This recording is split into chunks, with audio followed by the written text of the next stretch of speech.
We proudly invite you to join us for the 30th Annual Graduate Symposium in Renaissance Art, an event open to the public that will be held at our Florence campus on Thursday, December 1st, starting at 4 o'clock in the afternoon.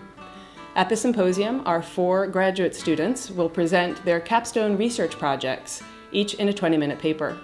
This year's topics range from explorations of Franciscan and Dominican visual culture at the Florentine convents of Santa Croce and San Marco, to secular themes examining why representations of things like honey or a sumptuous bed are so prominently included in frescoes made for private patrons in Florence and in Rome.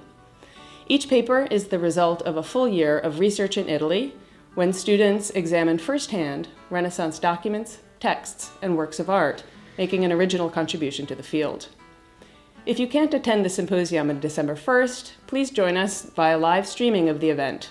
Details on how to connect will be posted on the homepage of the SU Florence website and the Facebook page of the Florence Master's Program in Renaissance Art closer to the date.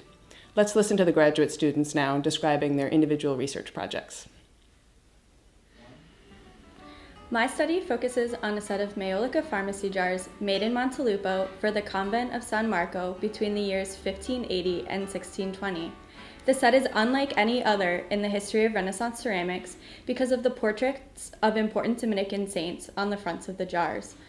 I propose that the set was made under specific guidelines designated by the order that commissioned them. With their iconic portraits, the jars continue a visual tradition established within the convent of San Marco over a century earlier by Fra Angelico and Fra Bartolomeo. The images on the jars also had a practical function within the pharmacy. They encouraged viewers to have faith in the medicinal remedies as well as promoted saints as miraculous healers. No other set of pharmacy jars celebrates the glory of the Dominican order within their own visual tradition, making this set particularly important to the history of Renaissance ceramics.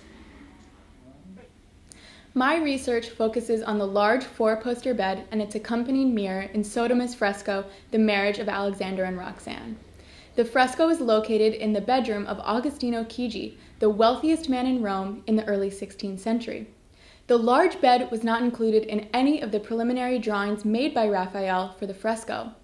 My research explores why the bed may have been added to the final composition and what its inclusion may have meant for a contemporary viewer. By closely studying the mirror above the bed and its reflection of a second bed, my research connects this space with one of the rooms from an inventory taken in 1520, thus illuminating the original context in which the fresco was seen. My symposium presentation is an innovative interpretation of the large bed in The Marriage of Alexander and Roxanne, providing a new understanding of Renaissance beds, Agostino Chigi, and his aspirations for legitimacy. My research focuses on the series of 14 altarpieces that were installed during Giorgio Vasari's renovation of Santa Croce in the late 16th century. Together, the altarpieces illustrate the Passion of Christ. But there are several things that make the Passion cycle unusual. First, it was strange at the time to have separate family altarpieces create a single cohesive narrative. And second, Vasari included an altarpiece illustrating a scene that had not been incorporated into Central Italian Passion cycles before. Therefore, I try and understand the reasons for and the precedents behind Vasari's design and why he decided to choose the specific scenes that he did.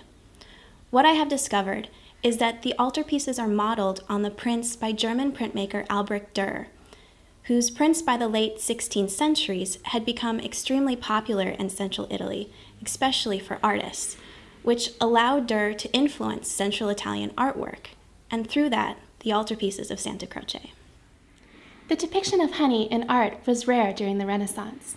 In Giorgio Vasari's fresco, Saturn Receiving the Gifts of the Earth, in the Room of the Elements of the Palazzo Vecchio, the god Saturn, representing Duke Cosimo de' Medici, is offered a honeycomb. Honey, considered to have had celestial origins, was offered as a sacrifice to gods during antiquity. It is also linked to the Golden Age, a time of peace and prosperity ruled by the god Saturn. When comparing Vasari's preparatory drawing to the finished fresco, I noticed that the honeycomb is missing from the original design. I began to wonder why.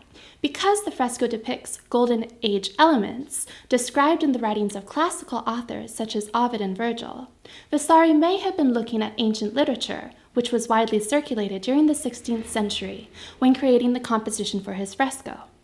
In my research, I will argue that the honeycomb represents the abundance and prosperity that Duke Cosimo provided for his subjects during his reign, and thus heralded a return of a golden age.